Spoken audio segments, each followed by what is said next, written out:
Okay, now we're going to classify matter even more. Okay, so let's start bringing this together again. We have atoms composed of protons, neutrons, and electrons. Electrons negative charge, protons positive charge, neutrons are neutral. Okay, our atoms can combine together to make molecules. All right, and those molecules and atoms make up matter.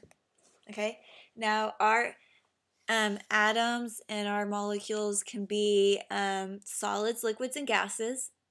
And we can also classify them in other ways. And if we look here, we can classify matter as either a pure substance or a mixture. So let's just think about what this means. If we think of something that's pure, we think of something, that's not, tainted if we want. It's its own self. It has nothing else in it. It's not mixed with anything.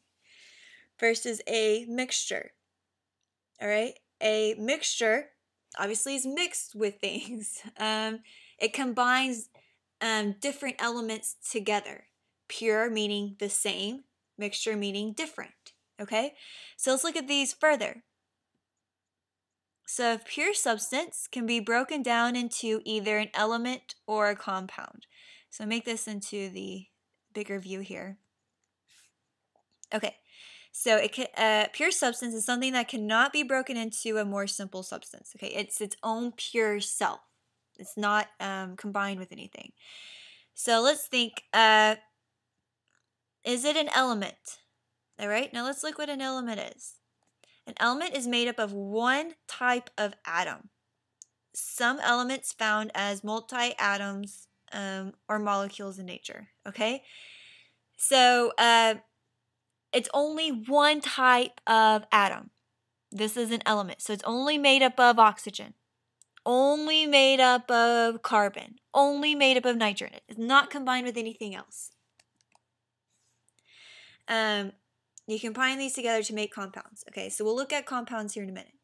But it's made up of only one type of atom. Compounds made up of one type of molecule of different atoms. Okay? A compound contains two or more different types of atoms. So let's look at here. An element, we can look at carbon or oxygen. These are both good examples. So if I come over here, carbon, pure substances if you want, these are your molecules, okay? Molecules are pure substances. Now if we break that down further, molecules, so let me write on here, molecules, or a pure substance if you want, can either be a element or a compound.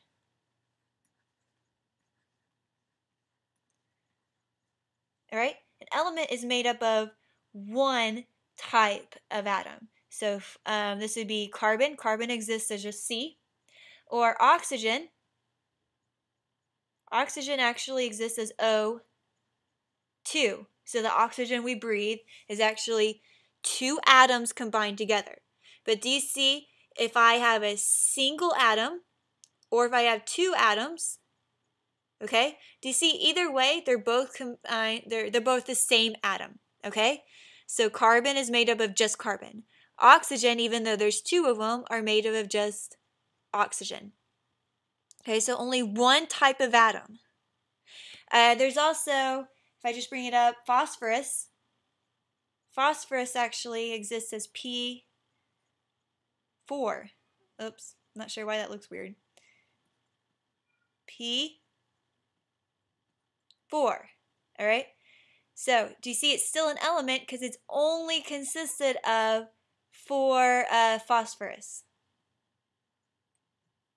I don't know why that's being really strange. So it's contained 4, but the same atom. Now let's look at a compound.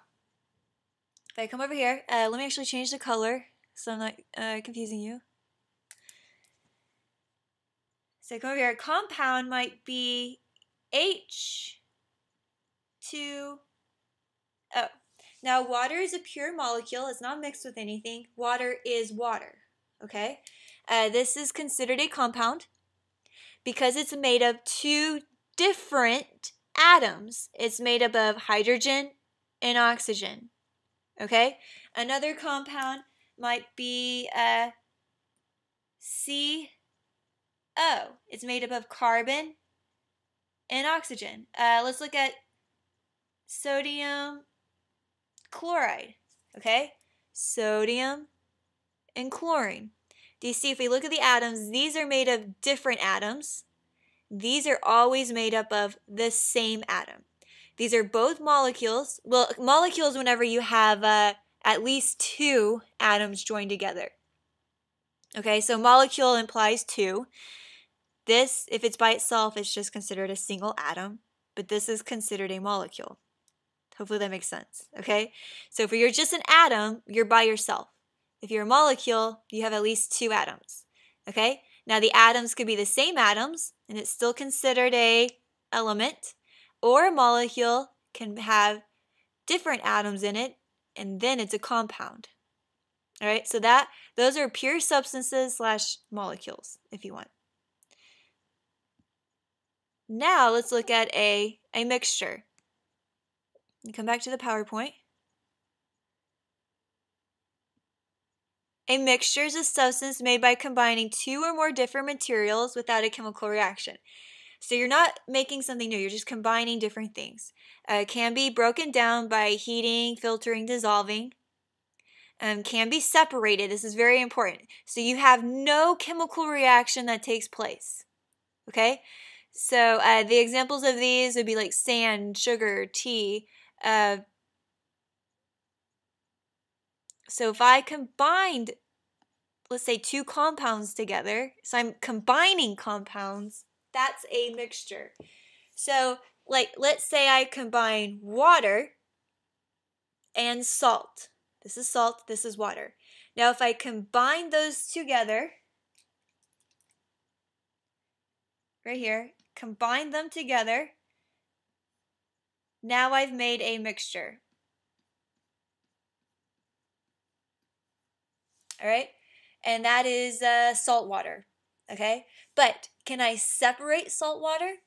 Sure. Let's say I have a cup, and I have some water, I mix some salt in there. Now let's say over a year, I set my cup out, and the water's going to evaporate, right? But that salt is still left at the bottom of my cup, okay? So as long as you can separate them out, there's not actually a chemical reaction going on, okay? They're just mixed together without forming new bonds. This is a mixture.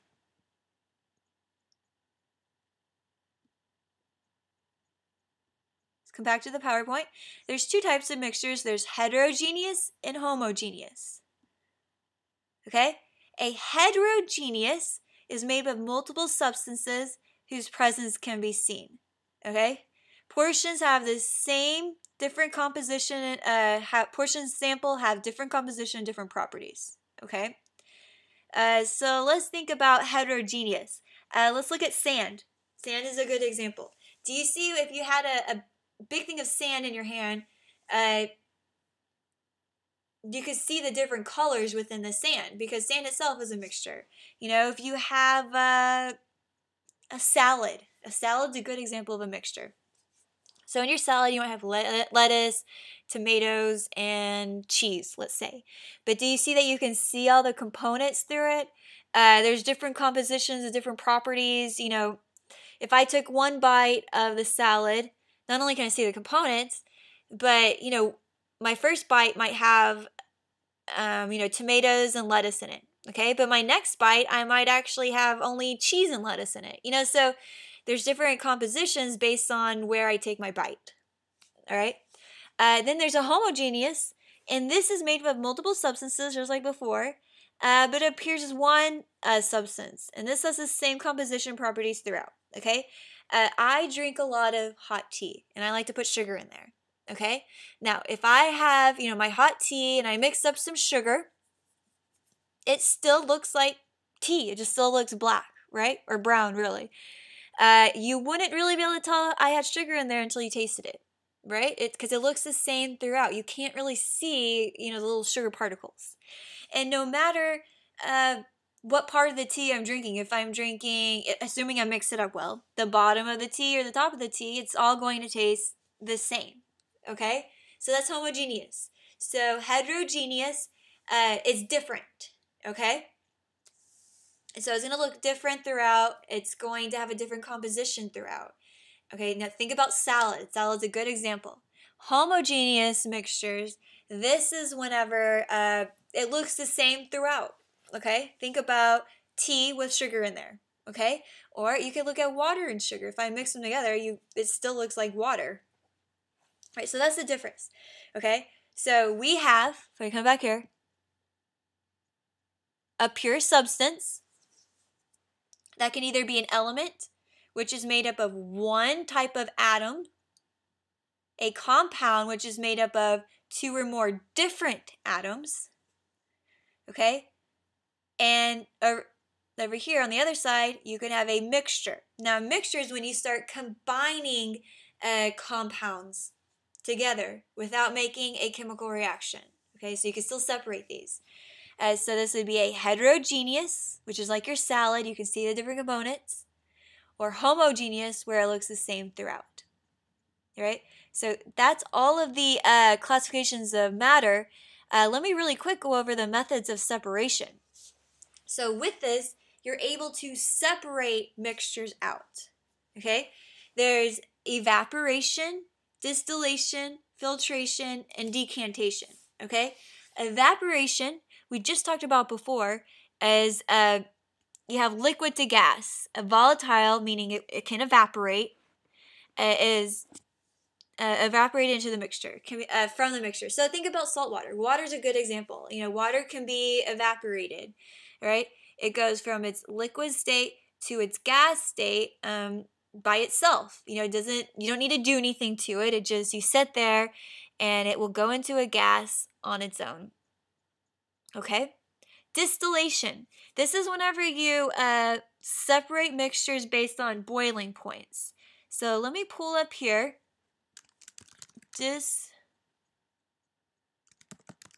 Distillation. Here's a good picture here.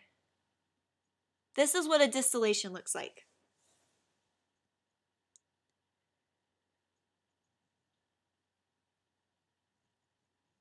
Okay, if it'll pull up. Here we go.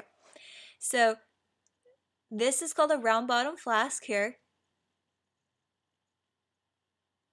This contains your mixture, okay? Let's say in our mixture I have alcohol and water, okay? Both liquids.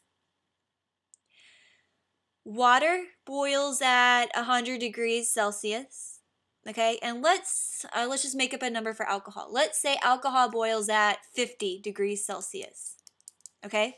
They're mixed in there. Here's my heat source. I'm going to heat this up, and I'm going to heat it up to 55 degrees Celsius. Okay, now think about this. Will my water boil? No, because it needs to be 100, so it's not going to do anything to the water except heat it up a little bit. What about my alcohol? Will it boil? Yes, because it boils at 50. So what happens is that it boils the alcohol off. It starts to come up here, as a gas, and then it follows the tubing. It goes down here, and it collects right here in our collecting vase. So here, it boils, it turns into a gas, and as it comes down here, it collects. Now, this is at room temperature. A lot of times we put ice around it so that it's cool. So it's a gas, it's hot, hot, hot, hot, hot, cold, so it turns back into the liquid. Okay? So again, a distillation separates different components based on boiling point. Now, let's say I had one that boiled at 55 and one that boiled at 56 degrees Celsius. Do you see that would be really hard to separate them? Because the boiling points are so close, it's really hard to be that precise. So really you need, probably at least 10 degrees Celsius difference to be able to boil them off, or boil one off and save the other. Okay? So their boiling points are pretty different. You could boil one component off into a gas and collect it over here. leaving the other one inside here because it won't do anything to the other side. So that's distillation, separating them by boiling points. Filtration. This is whenever you have a solid and a liquid. So if I go filtration,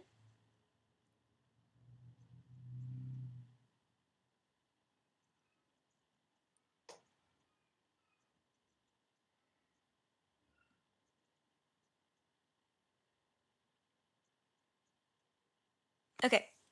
So do you see here? This is representing the little red dots. This is my solid, and the yellow here is my liquid. Okay, so let's think about, maybe sand and water mixed together. Okay, and I want to filter them. So what I do is I put it through the top here, and this is a funnel, and right here is a filter paper. Okay, it's very similar to just regular paper. It's sturdier and everything, so it's not exactly like that, but it's close. Okay, so this filter paper. Now what happens is that the sand gets trapped on top of the paper, right? It can't go through it because it's too big. Okay, the sand particles are too big. But the water can. Water's going to go straight through that filter paper and collect at the bottom. So up here, your sand, if you want, or your solid, will be stuck up here at the filter paper, and all your liquid can be collected down at the bottom.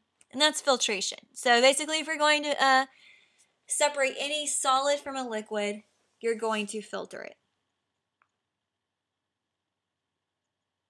Okay, decantation. This is basically a fancy way of saying pouring. Okay, so it's the same thing as filtration, just not quite as scientific if you want. So instead of, putting it through this whole apparatus here, and separating it with the filter paper, all you do is you would pour it.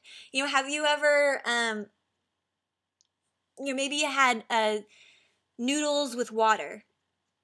And what you could do maybe is decant it. So, you hold the noodles in with your hand and you pour out all the water that you can.